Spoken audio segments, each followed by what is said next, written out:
You stand there in awe, overpowered by their sheer magnificence. No wonder we've been intrigued, totally baffled for more than 4,000 years. And of all Egypt's pyramids, the Great Pyramid at Giza is by far the most mysterious. It's so imposing, so perfect, you can see why many insist it couldn't possibly be the work of mere mortals. It has to be a creation of the gods, either that or aliens. But at last it seems this ancient riddle has been solved. There's one man who reckons he's figured it all out. And he's willing to share his amazing discovery with us, to take us to the very heart of the mystery, deep inside the Great Pyramid, where very few have ever been.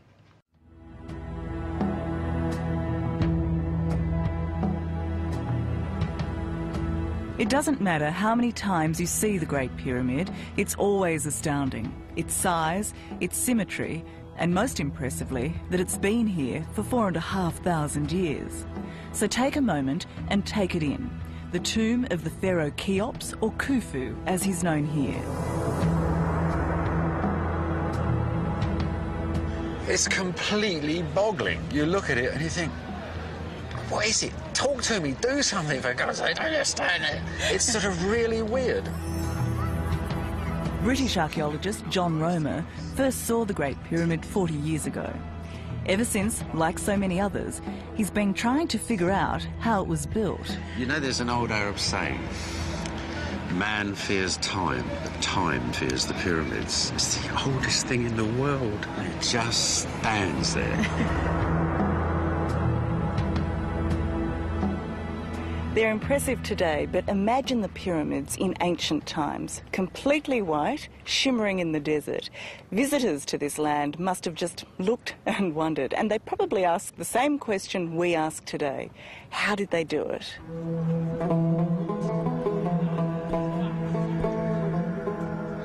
In this land of pyramids, the Great Pyramid is pure perfection.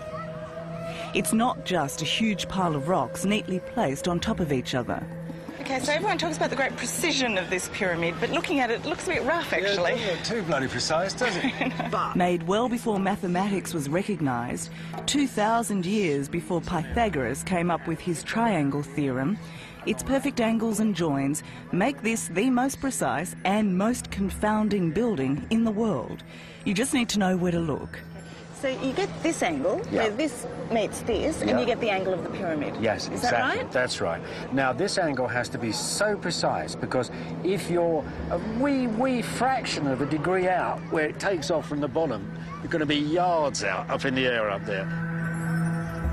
What is mind-boggling about the Great Pyramid is that it's a really complex building designed with some very simple tools, the naked eye and a piece of string. For much of it, they used a plumb bob, a string with a weight on the end, and they lined it up to the stars to create one of the most accurate buildings of all time.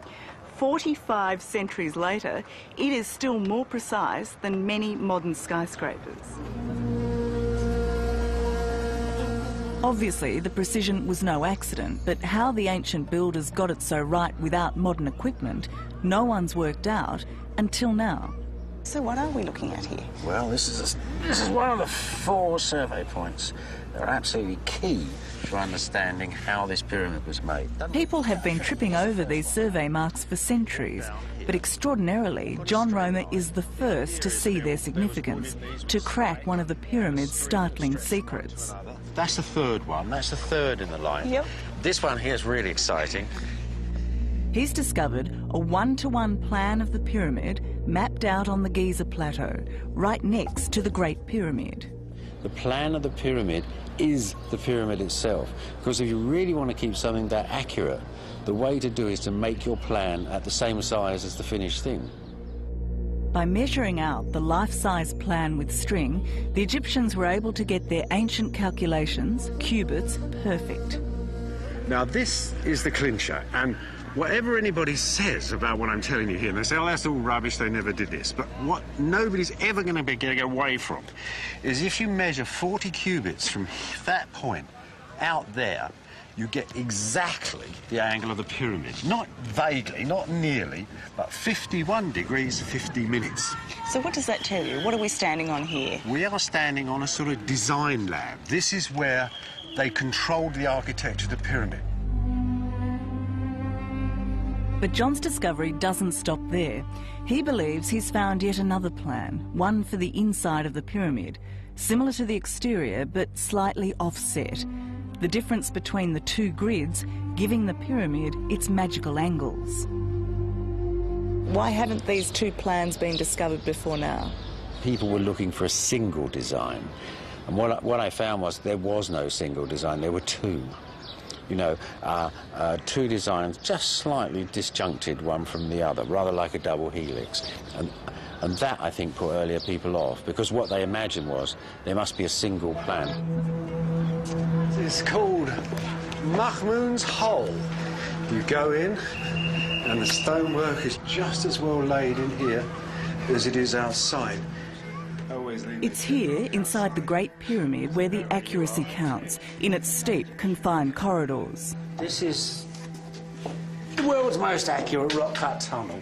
These tunnels are so narrow because they weren't built for access, but as control lines for the builders. This is where the roots of the pyramid, this is where it all began. We're now entering the biggest space in the pyramid, the Grand Gallery. Look at that, huh? The Grand Gallery. And it is grand, isn't it? And the majesty of its polished walls and vaulted ceiling takes your breath away. When we get to this, which is the masterpiece of the whole bloody pyramid, this is... At the top of the Grand Gallery is the Great Step, a big piece of stone smack bang in the middle of the pyramid. And to the ancient Egyptians, partway through their construction, proof the pyramid was on track. It's the refoundation of the pyramid. You know, this is the centre line. We're setting it up again. So the head of the pyramid, the point of the pyramid, was exactly there. That line up, exactly where my point of my finger, 300 feet up there. Creepy, really creepy. So this proved to the ancient Egyptians that they'd got it right to this point. Well, it didn't. They sort of thought they had, because they're nowhere checking. No, that's right. But they get to this point, and they're dead on. We can't find anything wrong with them at all. Duck down. One more short, cramped journey, and we're in the heart of the pyramid, in King Khufu's burial chamber. So here we are. It's the burial chamber of the king. The climax of the pyramid. That's where he was buried, over there. of course, they never found him, did they? No, and his name's not on the box. There's nothing. It's completely plain. It's like the others. There are no ornate hieroglyphs in this large tomb, but its granite walls are perfect. And these drawings are fantastic, aren't they? Yeah.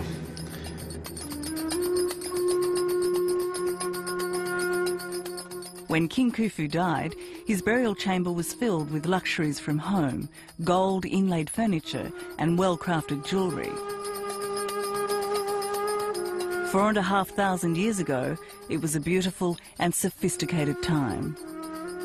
The only surviving statue of King Khufu, the bloke who built one of the 7 wonders of the world, is here at the Cairo Museum, and it's tiny. Why is this the only thing that remains of Khufu? It's just chance. All of ancient Egypt, what's left is just chance. You get one king, you get 100 statues, you get the guy who makes the Great Pyramid, you end up with this. You like this little statue, obviously. Well, he's a friend of mine. Lovely little bloke looking out into eternity. Look at him. Back in the pyramid, this is where the adventure gets even more exciting. You all right up there? It's a bit steep. Yeah, I'm fine. Sort of, yeah. Up a steep, unstable ladder into a tiny, claustrophobic corridor. You all right, my dear? Yes.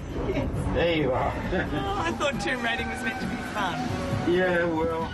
We're exploring the small spaces above the king's burial chamber. No one's allowed up here, and this is one of the reasons why. I'm stuck. What makes this crazy journey worth it is that it's here, in these hot and airless chambers, that you get to see the marks of the pyramid makers.